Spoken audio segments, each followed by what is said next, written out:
ሰኔ 30 እነዚህን 10 ነገሮች ሳትፈጽሙ ቀኑ እንዳያልፍባችሁ አደራ። አዎ ቢቻል 10ሩን ያልቻለ ሰው ደግሞ ከ10ሩ ቢያንስ የተወሰኑትን መፈጸም ግዴታችን ነው። አዎ ከአንድ ቀን በኋላ ማለትም ሰኔ 30 ከሴቶች ማህፀን ከወጡት አንተን የሚመስል የለም አይኖርም የተባለው የመጥምቀ መለኮት ቅዱስ ዮሐንስ የተወለደበት የልደት በዓሉ ታላቅ ዓመታዊ ክብረ በዓል ነው። ታዲያ በዚህ ሰኔ 30 ዓመታዊ የመጥምቀ መለኮት ቅዱስ ዮሐንስ የልደት በዓል ቀን 10 ልንፈጽማቸው የሚገቡ ጉዳዮች አሉ። አዎ ቢያንስ 10ሩን መፈጸም ባንችል አንዱን፣ ሁለቱን፣ ሶስቱን፣ አራቱን ግን መፈጸም የግድ ይላል። ታዲያ ቪዲዮውን ቀድሜ የሰራሁበት ዋናው ምክንያት ለሁሉም ሰው ተዳርሶ ለበዓሉ ሁሉም ሰው ተዘጋጅቶ እንዲጠብቅ ስለሆነ በደንብ አድርጋችሁ ኮፒ ሊንክ በማድረግ እስከ መጨረሻ ድረስ ተከታተሉት። እሺ፣ አንደኛውና የመጀመሪያው በንስሐ የታጠባችሁ ሰዎች ካላችሁ፣ ቀኖናችሁን ንስሐችሁን የጨረሳችሁ ሰዎች ካላችሁ ተዘጋጅታችሁ ቅዱስ ሥጋውና ክቡር ደሙን መቀበል ነው።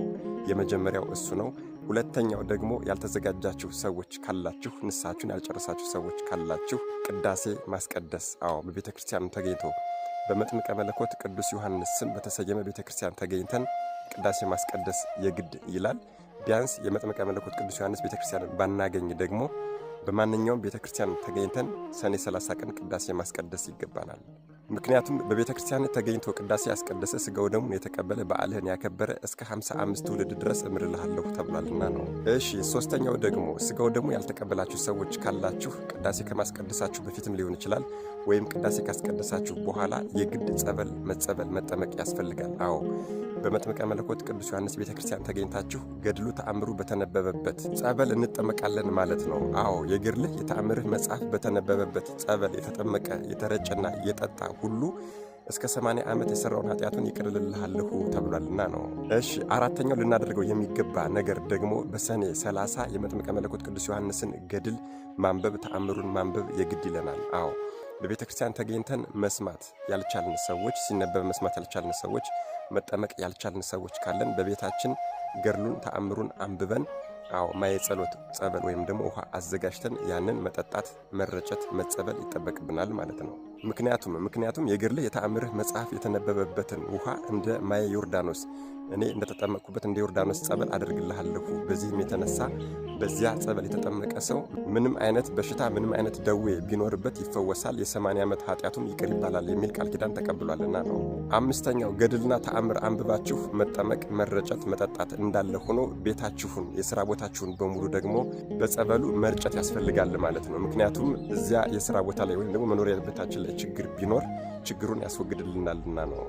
ስድስተኛ ደግሞ ገድሉን ተአምሩን ማንበብ ወይም ደግሞ መስማት ያልቻለ ሰው ገበቴውን ይሳም ተብለናል። አዎ ገበቴውን የሳመ ሰው ራሱ መንበረ መንግስቴን አሳልሟለሁ የሚል ቃል ኪዳን ተገብቶልናል። አዎ የመጥምቀ መለኮት ቅዱስ ዮሐንስን ገድሉን ተአምሩን ማግኘት ያልቻለ መስማት ማንበብ ያልቻለ ሰው ገበቴውን ከበሩን ይስማል፣ መንበረ መንግስቴን አሳልሟለሁ የሚል ቃል ኪዳን ተገብቶልናል። ሰባተኛውና ዋናው በዚህ ቀን በሰኔ 30 ቀን በመጥምቀ መለኮት ቅዱስ ዮሐንስ ስም ዝክር መታሰቢያ ማድረግ የግድ ተገቢ ነው። አዎ ለተራበ ያበላ፣ ለተጠማ ያጠጣ፣ ለታረዘ ያለበሰ፣ ያዘነ የተጨነቀና የተቸገረውን ሰው በስም ያጽናና።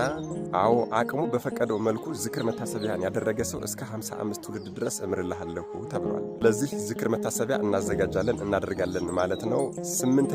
ስምንተኛውና ዋናው ደግሞ ዝክር መታሰቢያውን ማድረግ ያልቻለ ሰው ደግሞ ዝክር መታሰቢያ ወደሚደረግበት ቦታ ሂዶ ወይም ደግሞ ወደ ቤተ ክርስቲያን ሂዶ ዝክሩን እሱ ራሱ መቅመስና መዘከር አለበት ማለት ነው። ዝክሩን ያላገኘ እንደሆነ ደግሞ ዝክሩ የተበላበትን ማዕዱን ይላስ፣ ጽዋውንም ይላስ። አዎ ዝክር መታሰቢያውን በመጥምቀ መለኮት ቅዱስ ዮሐንስ ስም የተዘከረውን ዝክር መታሰቢያ ያላገኘ ሰው ዝክሩ የተበላበትን የተጠጣበትን ዕቃውን ይላስ። በፍጹም እምነት ሆኖ ይህንን ካደረገ ቅዱስ ሥጋዬና ክቡር ደሜን እንደበላና እንደጠጣ እቆጥርለታለሁ፣ ቅዱስ ሥጋውና ክቡር ደሙንም የሚቀበልበትን ምግባር ሃይማኖት አሳየዋለሁ ብሎ ቃል ኪዳን ተገብቶልናል። ዘጠነኛውና ዋናው ደግሞ አዎ በመጥምቀ መለኮት ቅዱስ ዮሐንስ ስም በተሰየመ ቤተ ክርስቲያን ተገኝቶ ማንኛውም ሰው አቅሙ የፈቀደውን ትንሽም ይሁን ትልቅ መባዕና ስጦታ ማበርከት ይገባዋል። አዎ ማንኛውንም አቅማችን የፈቀደውን መባዕና ስጦታ ለቤተ ክርስቲያኑ ለመጥምቀ መለኮት ቅዱስ ዮሐንስ ቤተ ክርስቲያን ያበረከተ ሰው እስከ 55 ትውልድ ድረስ እንደሚማር ቃል ኪዳን ተገብቶልናል። አስረኛውና የመጨረሻው ዋናው ደግሞ በዓሉን ማክበር። የመጥምቀ መለኮት ቅዱስ ዮሐንስን በዓል ያከበረ ሰው እስከ 55 ትውልድ ድረስ ይማራል። ስለዚህ በዓሉን ማክበር ያልቻለ የመጥምቀ መለኮት ቅዱስ ዮሐንስ ቤተክርስቲያን መገኘት ያልቻለ ሰው ደግሞ ለስራም ሲሄድ ለሌላ ጉዳይም ለዓለማዊ ጉዳይም ለመንፈሳዊ ጉዳይም ሊሆን ይችላል።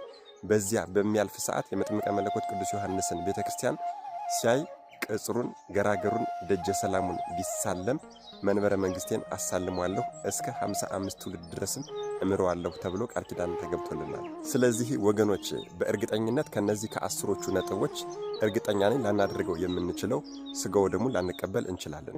በስደት ሀገር ያለን ሰዎች ደግሞ በቤተ ክርስቲያኑ ተገኝተን ቅዳሴ ላናስቀድስ እንችላለን እንጂ ኢትዮጵያ ውስጥ ያለን ሰዎች ብዙ የመጥምቀ መለኮት ቅዱስ ዮሐንስ ቤተ ክርስቲያኖች ስለሚገኙ እነዚህን ቢያንስ 8ቱን ጉዳዮች ግን እንዲሁ 8ቱን አይደለም 9ኙን ጉዳዮች ከስጋው ደግሞ ውጭ ያሉትን ልንፈጽማቸው ይገባል ማለት ነው። ታዲያ አደራ ብያለሁ። አደራ ቪዲዮን አንድ ቀን ቀድሜ የሰራሁበት ምክንያት ሁሉም ሰው አውቆት ለበዓሉ ይዘጋጅ ዘንድና ይጠቀምበት ዘንድ ስለሆነ በደንብ አድርጋችሁ ኮፒ ሊንክ በማድረግ ሪፖስት በማድረግ ለሁሉም ሰው እንዲዳረስ አድርጉት። ለቤቱ አዲስ ሆናችሁ ፎሎ ማድረግ እንዳይረሳ። መድኃኔዓለም ኢየሱስ ክርስቶስ ከመጥምቀ መለኮት ቅዱስ ዮሐንስ ረድኤት፣ በረከት፣ ምልጃ፣ ቃል ኪዳን፣ ፍቅር አይለየን። አሜን። ይቆየን።